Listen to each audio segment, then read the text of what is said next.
सभे मगहिया भाई बहन के भूलेटन काका के राम राम आथिन मगहिया खबर में छूथे देश दुनिया के खबर। वायुसेना के ग्रुप कैप्टन अभिनंदन के भेटायल वीर चक्र। लखनऊ के किसान महापंचायत में आंदोलन जारी रखे के बाद कहल गेल है।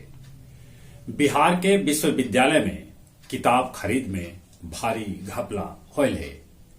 CAA NRC के भी खत्म करे के देश में उठे लगल मांग। सोनिया गांधी से आज मिल सका हथन पश्चिम बंगाल के मुख्यमंत्री ममता बनर्जी।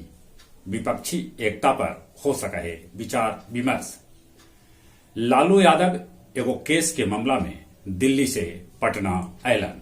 उ कहलन बिहार में शराबबंदी एकदम से फेल है। आंध्र प्रदेश विधानसभा में 3 गो राजधानी वाला कानून रद्द कर देवल गेल। अब आंध्र प्रदेश के एगो राजधानी होय।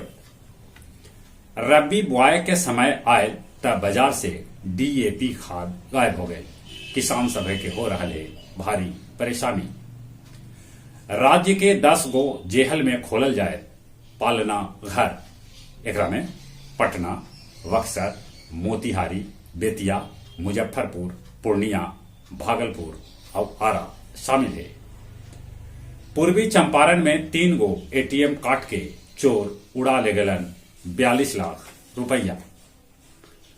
रोल्स रॉयल्स 623 किलोमीटर प्रति घंटा से उड़े वाला इलेक्ट्रिक हवाई जहाज बनौतक। अमेरिका क्रिसमस पैरेड में एगो गाड़ी घुस गई जगह से 5 आदमी के मौत हो गई। सूडान में सैन्य तख्ता पलट के विरोध में प्रदर्शन में अबले 41 आदमी के मौत के है खबर। 130 गो अंतर्राष्ट्रीय पर्यवेक्षक के निगरानी में हुए वेनेजुएला में चुनाव। ऑस्ट्रेलिया में फिर से लगावल गेल 20 दिन लेल लॉकडाउन। ब्राजील हिंसा में 7 आदमी के मौत के है खबर। गया जंक्शन के एयरपोर्ट वाला सुविधा युक्त मॉडल स्टेशन बनावे लेल कवायद शुरू कर देवल गेल। जल जीवन हरियाली में गया के भेटायल सूबा में पहला स्थान।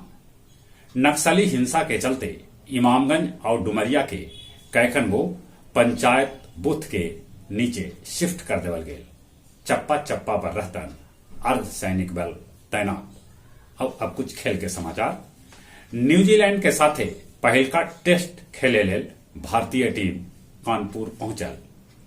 मुश्ताक अली T20 के फाइनल में तमिलनाडु कर्नाटक के 4 विकेट से हरा दिलक। शाहरुख खान जब 15 गेंदा पर 33 नाबाद रन बनौलन उनकरा घोषित कल गेल man of the match. Pakistan Bangladesh के T20 मैच में कैलक सफाया। एलेक्जेंडर जेवेरेन जीतलन ATP फाइनल्स टेनिस टूर्नामेंट। जहां तक मौसम के सवाल है आसमान साफ है, बाकी ठंडा धीरे धीरे बढ़ रहा है। ठंडा से बचथिन, ब्याह शादी के मौसम चलित है। कोरोना से बचथिन, कोरोना से बचे ले मुंह और नाक पर मास्क लगाथिन, सोशल डिस्टेंसिंग के पालन करथिन। जो उम्र 18 बच्चर से ऊपरे है तब कोरोना के वैक्सीन जरूर लेथिन। चलित एक बेर फिर से अपने सभे के भूलेटन काका के राम राम।